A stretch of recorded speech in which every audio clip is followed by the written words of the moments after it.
Waka, Adka Anastasia Adams, Sibun Khukumi, Goyana Dailuchi. What I just said there was hello, my name is Anastasia Adams.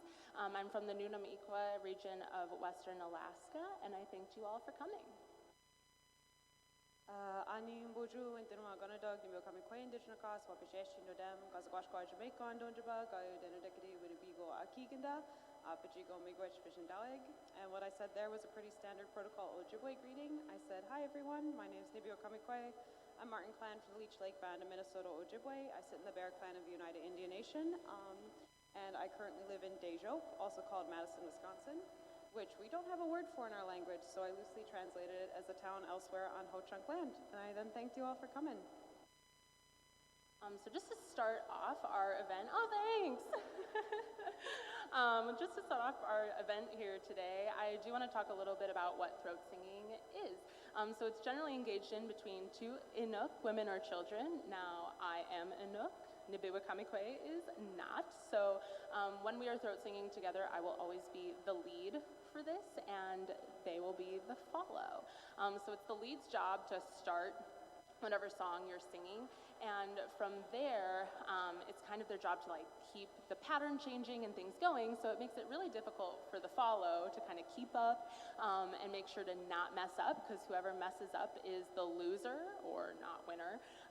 But it's also equally difficult for the lead, because then we're always like, okay, what's coming next? Like, what do I go to? What do I do? And then it's really easy to get tripped up and mess up ourselves. So I will often lose sometimes pretty easily, because I'm like, oh gosh, what do I do? You'll notice that we laugh a lot while we throat sing, and that's because it's a form of play or competition, but there's also an element of survival. So I saw these two throat singers talking about how people used to place bets while they were throat singing, and probably the most entertaining thing I heard was that people were placing bets on like who could go like have what man, so then whoever lost wasn't going to be able to. So it is lighthearted, there is a lot of laughing, so please feel free to laugh along with us. Sometimes it's a little awkward when we're the only ones laughing. But there also is an element of survival to throat singing, so you'll hear a lot of those chest elemented, like rougher sounds, like the from the first little song that we did. And those vibrations and the sounds will generate heat within the body. So when it was extremely cold, along with the proximity. Now, Nibiwa Kamikwe and I don't necessarily stand extremely close together when we throat sing. Part of that's because we started throat singing together like right before COVID, and then continued after COVID. So general practice was don't get super close to each other.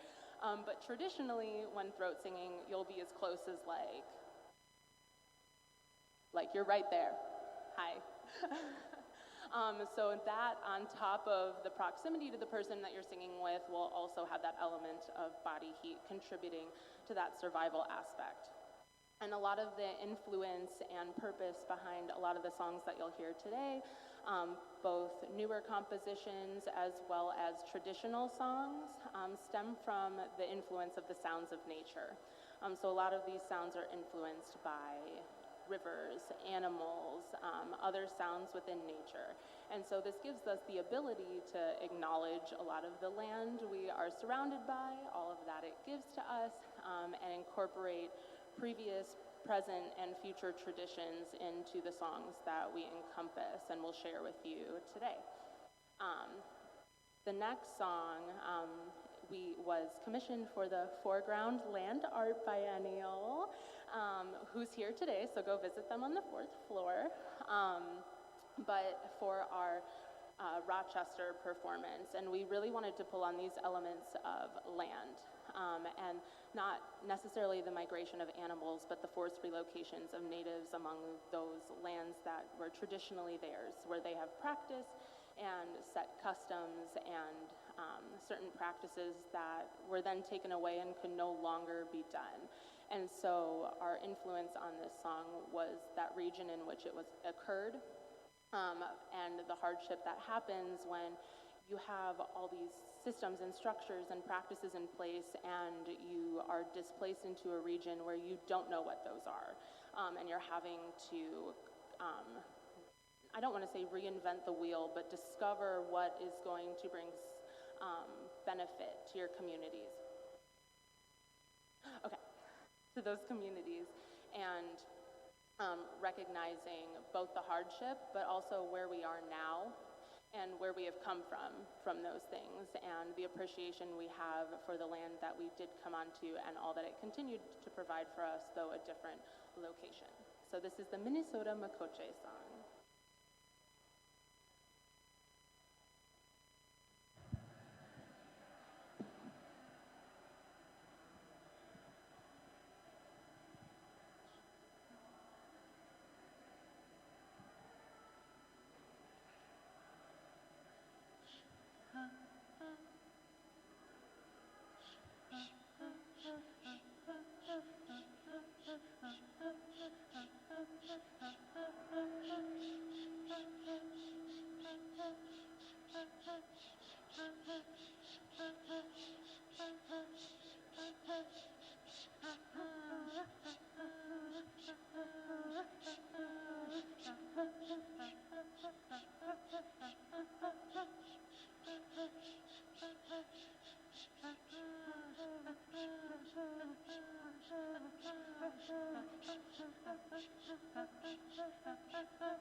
And something that people often don't realize about throat singing is that this is entirely improvisational. So we can practice the different sounds that are in each of these songs that you hear today, but every single one is completely unique to these performances. So I don't know what she is going to do in that moment.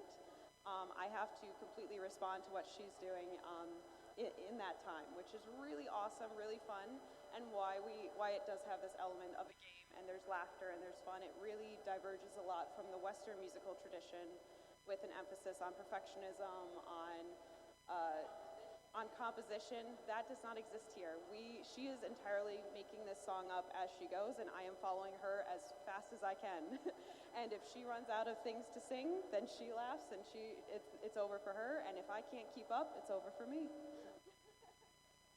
And one thing I could have noted in the previous statement before this song was that within the connection of the arms, we might go like a couple times. So even if we laugh and a song ends, we might stay connected at the arms and like give it another go and start again.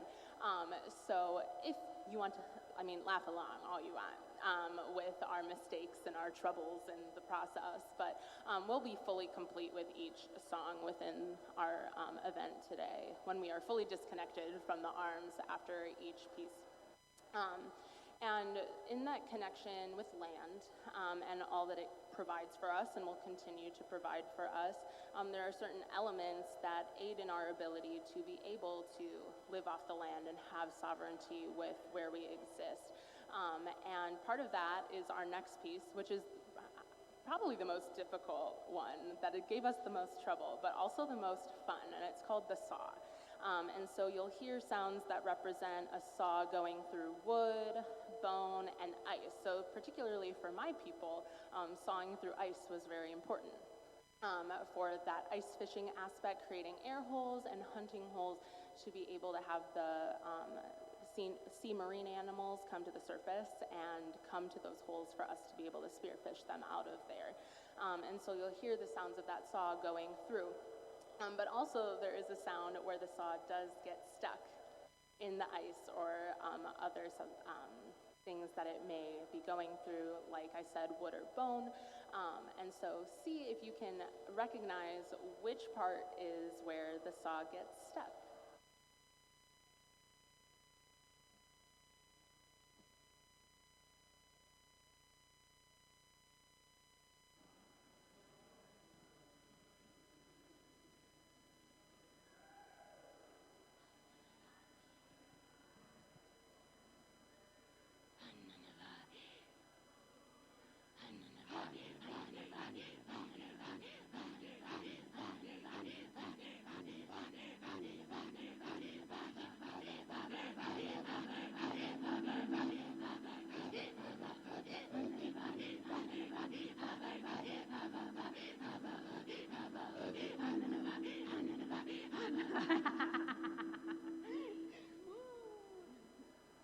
It's a nice ambiance.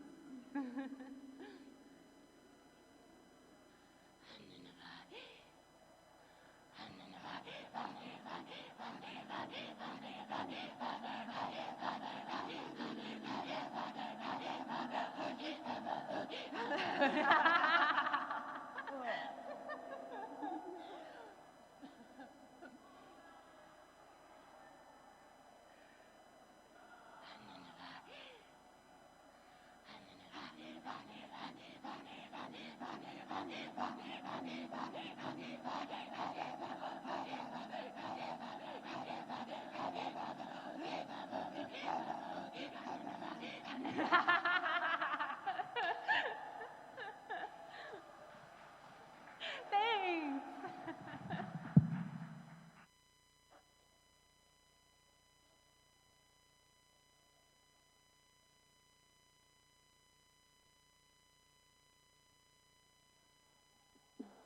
So one's throat singing, if you haven't noticed, there's a lot of air involved. So if you see us drinking a lot of water, it does get very dry. Because a lot of it isn't necessarily, some of the songs we have will contain pitch, so connecting with some of the knowledge we now have societally as like Western music. There's some pitch, some pattern to that pitch, but a lot of it is air-based like consonant sounds and sounds that are like open and more coming from like the back of the throat, the back of the mouth, and so a lot of that is going to be generated by the shape of the mouth and how you use your articulators like teeth, tongue. As I used to tell my music students, the lips, the teeth, the tip of the tongue are your articulators. But all of that rest of is going to be generated by air. So sometimes, even when we make a mistake, it's not even that we're like messed up or whatever, it's just that it's dry. And sometimes you just can't keep going because there's just like nowhere for it to go.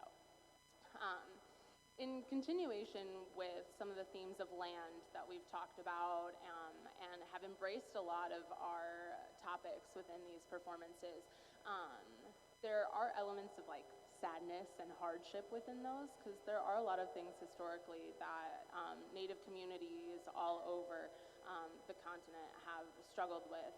But at the same time, there's a lot of joy that comes in what we experience with the land. And so in our next song, you'll hear the sounds of bells jingling and dogs howling and dogs panting, and that's super resemblant of what we know as the sled dogs. And though we have seen hardship within those as well, the Canadian Royal Mounted Police did a large killing of these dogs and relocated them into western parts of Canada and inhibited our way of life in a very distinct way.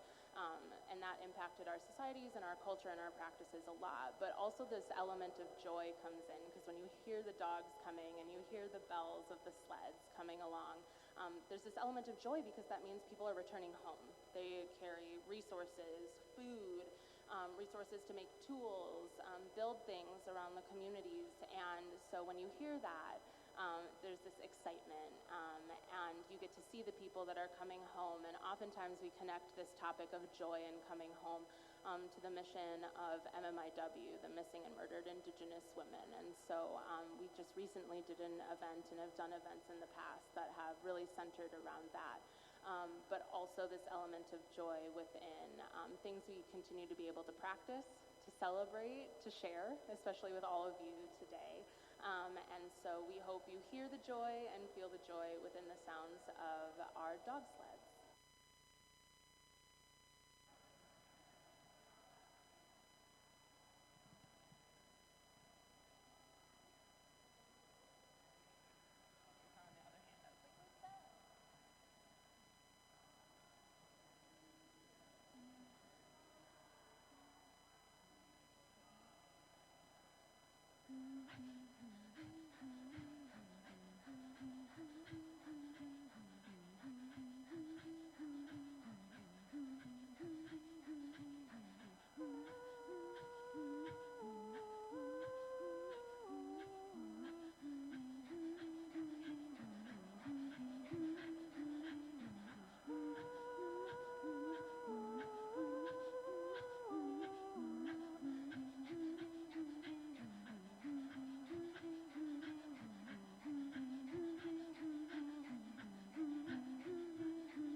switcheroo there. So this next piece that we have was actually commissioned about a year ago for the as part of the Wisconsin Composers Project for the Madison New Music Festival, and the theme was movement. And so this song, well, this room is so tricky, y'all. So this song, we often call it migration song, and Anastasia touched on these different animals that we draw inspiration from their movements. And so migration song are all of these different animals that move with us and why they're so important. So you'll be able to actually pick them out as we sing it, and I might give you just a little bit of a heads up so that way you've got a cheat sheet. So one of those first songs, those first noises you're going to hear is that, and that's the sound of those fish going upstream for Anastasia's people, the Yupik. Salmon runs are incredibly important. And for my people, the Ojibwe, we're big sturgeon hunters, sturgeon spearers. We spear muskie and walleye, all these really, really amazing fish that are so important for us, for our bodies. And we use them for our crops for nourishment. They're good medicine for us. And so you'll hear that first. And then we'll move into a nya. And that really high sound that you hear, that is Anastasia's people. So those are those sounds of seals and whales, these really high-pitched sounds that you'll hear. And then we move into the Ambe, which it's a little bit, doesn't sound like much right now, but when it comes together, it's really evocative of those sounds of geese. And so for us, that was something that was really important to include as, when people think of migratory animals, I think birds are probably one of the first things that y'all think of, right? And then we move into, oh my goodness, that really deep guttural. Those are those large land mammals that we rely on. In Anastasia's case, those are, the caribou. And caribou actually were as far down into northern Wisconsin before their habitats were largely destroyed, especially during logging and other issues. Global warming does not help with all of this. And so that sound for my people, it's really evocative of bison, of moose, of caribou, of elk. We love those big guys. And then following in really hot pursuit of that is this hababa. And when you hear that, those are the wolves. And we don't eat wolves. For us as Ojibwe people, a big part of our origin story is the wolf is an equal partner, an equal sibling, a brother to us. And what happens to the wolves happens to the people. And so for us, we included this because 2021, wow, that was a whole year ago, was the inaugural year of the return of the Wisconsin wolf hunt, which was highly opposed by all 11 federally recognized tribes in Wisconsin. And of course, the bag limits were significantly over. It decimated the wolf population in Wisconsin that people have been working so hard to maintain. And so we really wanted to include that sound as that honoring. And then this sound that you'll hear throughout the entire piece, this and so you hear that that NG. So that NG that you hear, that is oftentimes in Ojibwe-Moan or Anishinaabe-Moan. The language of the Ojibwe people in Anishinaabe-Moan usually includes the languages of the Ojibwe, Odawa, and Potawatomi. This is Potawatomi land, by the way, so listen close. That NG sound is often used as a place marker. So if we think of the city name like Ishpeming, that ing means place of. And so technically, if we were to translate Chicago properly, it would be Shigaganu, which means place of the skunk. Apparently, y'all have smelled here for a really long time. Don't name your kids Chicago. You're just naming them skunk in Ojibwe. It's bad. But Shigag means skunk in Anishinaabe-Moan. And so you're going to hear that place, that sense of place throughout, and we really wanted to work to establish that. And so this is Migration Song.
I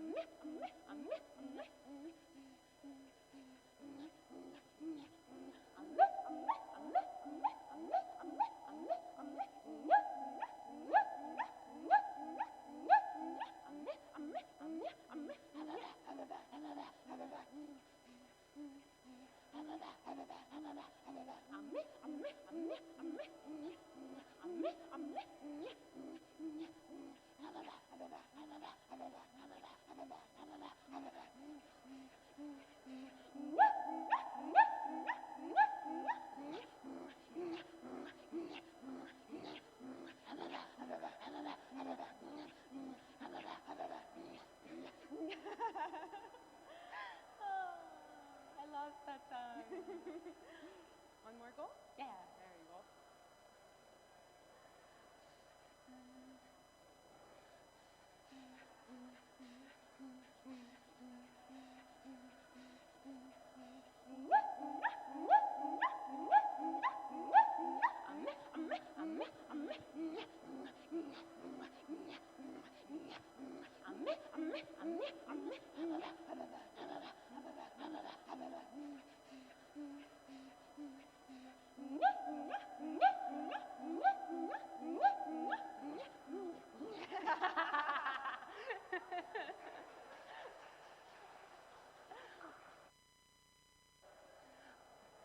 So these, oh, different mic.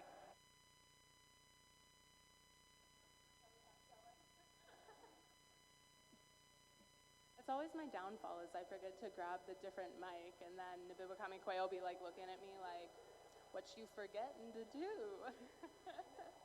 I know. So these animals are really important in that terms of migration and how they connect with our culture, but we also give a great deal of appreciation and thanks because they provide a lot for us, and in terms of the relationship that we have with wolves, there's a lot of respect in that kinship between that connection. But that's also a goal that we have with many of the things we encounter within our culture. And one of the things that we as UPIC particularly deal with is the Marine Protection Mammal Act of like 1972, which was a goal to help prevent further detriment from climate change and overhunting, which is great. And protecting our planet are all things. I study climate science and meteorology. Like, if anyone knows that, it's going to be me. But at the same time, with the protection of our planet and a lot of the things that go with it, there was a lot of detriment to our ability to have sustainability within cultural practices, food sovereignty, and food sovereignty is something we see, and Nabibakami Kwe can talk more about on a more inland perspective, but for us, it inhibits our way of having food. We utilize every part of the marine mammal, so using bones as tools, but also utilizing the skin and for protection and for clothing and for jewelry and regalia.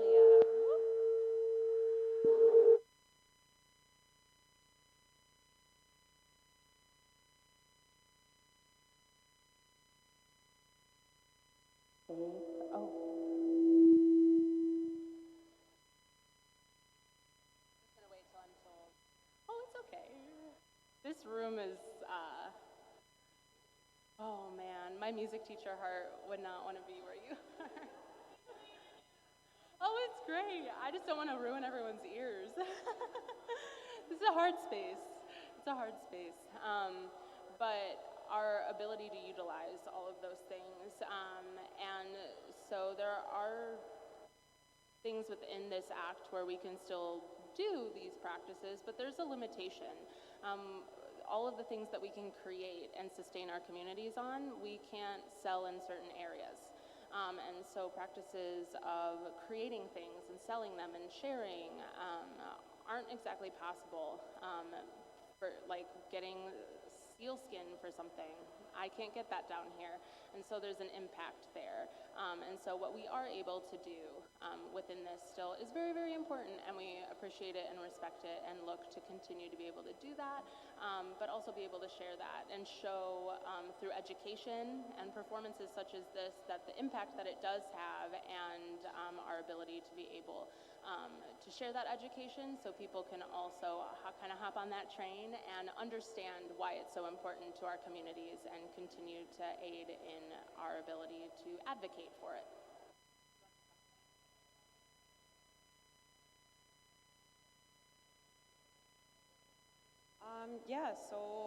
A little bit in that migration song, we often talk about food sovereignty, and I think we should get to Love Song really quick.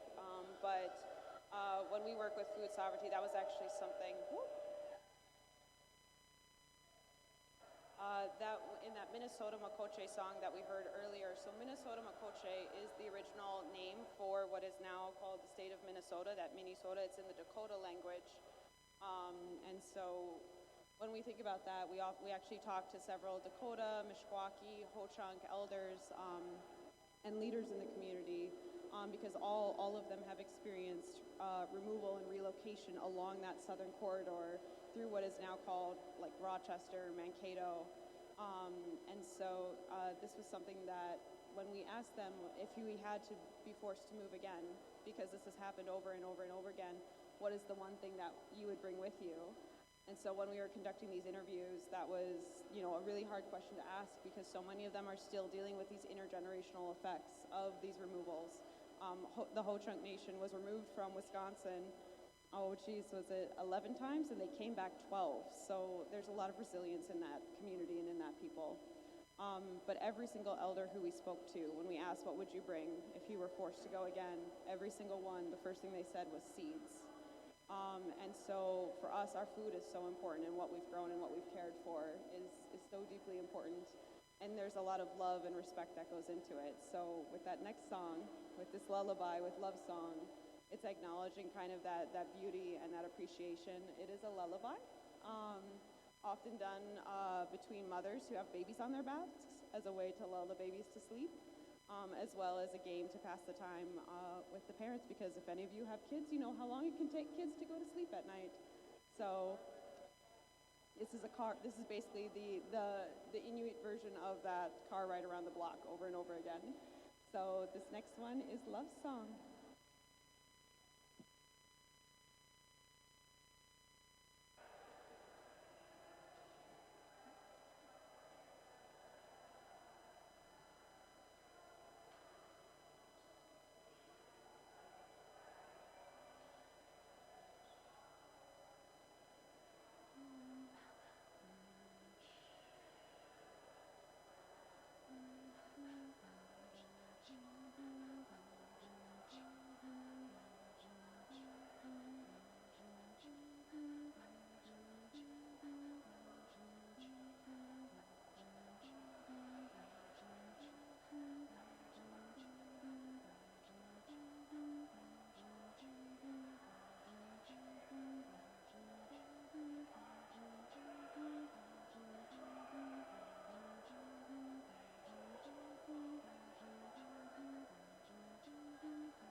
Love song is definitely, oh, wrong one.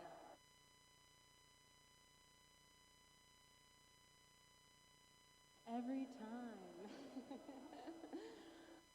So love song is definitely one of the ones we enjoy the most. And if you're doing throat singing right, you shouldn't be able to tell who's making what sound at what time. It should all kind of be this auditory kind of like culmination, and it comes together. So if you're kind of looking and you're like, who's doing what? Where are they? I see a nod in the audience. They're like, who? And then you kind of, like the first time when I was learning, I was looking at it and I was like, I don't know. So you're not alone. Learning, it's, you learn and you absorb, but also it's very difficult. And I've tried to be the follow before, because we've learned songs that are really difficult, and Nabibwakamikwé is like, well, you follow, so you know how hard it is. Because I'll be like, why aren't you getting it? And they'll be like, okay, you try, and I can't do it as well as they can. So I give full credit to their ability to follow my shenanigans. But if you're doing it right, you shouldn't be able to tell. And so sometimes we intentionally slow songs down, especially some of the songs we did for the foreground land art biennial. There's this purpose. And if you notice they start slower and progress faster, that's also something that is just like kind of traditionally happens and is done. And it also helps you get in the groove, and that's kind of why love song is so important and kind of like anchors us in our practice doing this together, because it's almost like meditative in a way.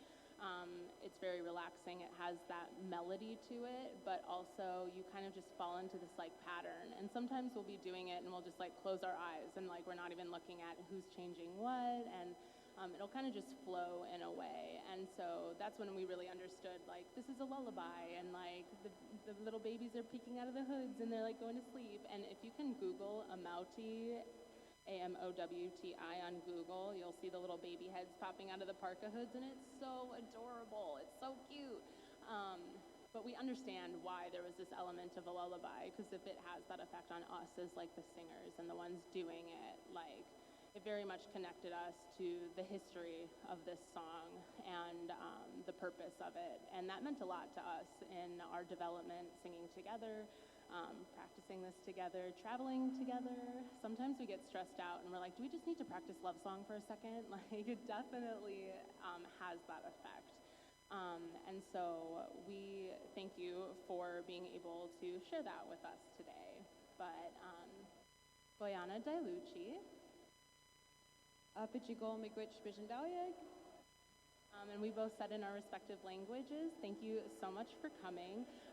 Thank you for participating, going around seeing everything. And we also wanted to thank Foreground for having us to yet another event. We very much enjoyed our time with you this summer, and we hope our relationship and education of culture continues moving forward.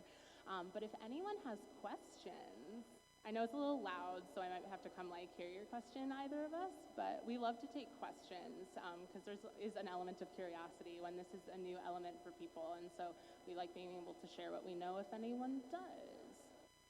Or just say hi. Normally we answer questions like in this space, but there is other events going on, so if you do want to ask questions, I feel like maybe more effective, come have a conversation with us. We don't bite. And then it can be a more personal conversation. But yeah, Boyana, thank you.